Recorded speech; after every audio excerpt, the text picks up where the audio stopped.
me, brothers and sisters, please. If someone could just turn off. King looked out on his people and saw they were in great need. So he did what all great leaders do. He told them the truth. Will you ignorant?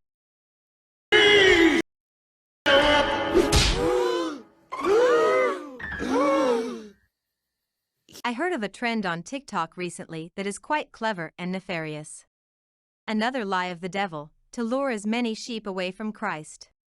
Let's establish 3 things that are historical fact.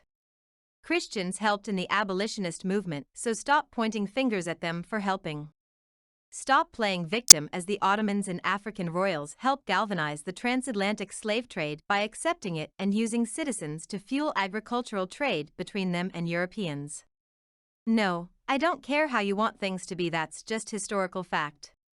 3. The Christian faith is Semitic. I grow weary of young American kids ignorantly blaming and shaming the religion that started in Africa for the poor execution of it by Europeans.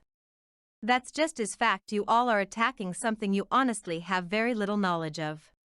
Next, let's cover something so-called advocates tell us that Black Americans are indoctrinated into the religion. This is false. The people that lived during the time of slavery either worshipped behind closed doors other gods, or they kept the faith after leaving slavery. How do I know this? Let's use some relevant faces. Frances Ellen Watkins Harper was superintendent of the colored section of the Philadelphia and Pennsylvania Women's Christian Temperance Union.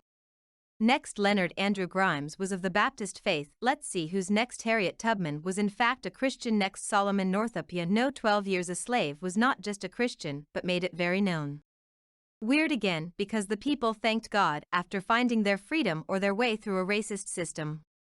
Not the ancestors, but God. Weird. Also notice the people that went through it have better resolve than the whining children. Sorry. Oh, and you will see a lot of children recently spreading the fact that they gave slaves Bibles as control. Sure, but they fail to mention that they removed a few things from the good book. Jeremiah 22 verse 13, Woe unto him that buildeth his house by unrighteousness, and his chambers by wrong, that useth his neighbor's service without wages and giveth him not for his work. Exodus 21 verse 16, And he that stealeth a man, and selleth him, or if he be found in his hand, he shall surely be put to death, was also excised. In their place, the missionaries emphasized passages that encouraged subservience, like Ephesians 6 verse 5, Servants, be obedient to them that are your masters according to the flesh, with fear and trembling, in singleness of your heart, as unto Christ. Left that part out, but you know Sky Daddy bad. Where God literally cursed those who took part in slavery. Where were the ancestors during all of this? Not one video asks this, yet people ask, where is God? I think this has a lot to do with people knowing deep down He is the solution. Neat, very neat, which honestly leads me to one conclusion of who is behind all of this. The father of all lies, Lucy. Let's talk about the time God cursed Moses' sister for stepping to him about his career and who he was married to. 12 Miriam and Aaron began to talk against Moses because of his Cushite wife, for he had married a Cushite. 2 Has the Lord spoken only through Moses? They asked. Hasn't he also spoken through us? And the Lord heard this. 3 Now Moses was a very humble man, more humble than anyone else on the face of the earth. For at once the Lord said to Moses, Aaron and Miriam, Come out to the tent of meeting, all 3 of you. So the 3 of them went out. 5 Then the Lord came down in a pillar of cloud. He stood at the entrance to the tent and summoned Aaron and Miriam. When the 2 of them stepped forward, 6 He said, Listen to my words. When there is a prophet among you, I, the Lord, reveal myself to them in visions.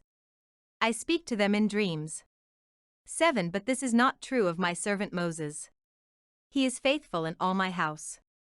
8 With him I speak face to face, clearly and not in riddles. He sees the form of the Lord. Why then were you not afraid to speak against my servant Moses? 9 The anger of the Lord burned against them, and he left them.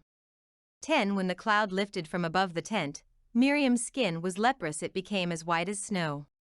Aaron turned toward her and saw that she had a defiling skin disease. 11 According to the people spreading these lies about God, it's weird that God got mad about racism. He should have been cool with it. Anyway, I'm out. It's like 7 a.m. Try not to fall for the lies of the devil.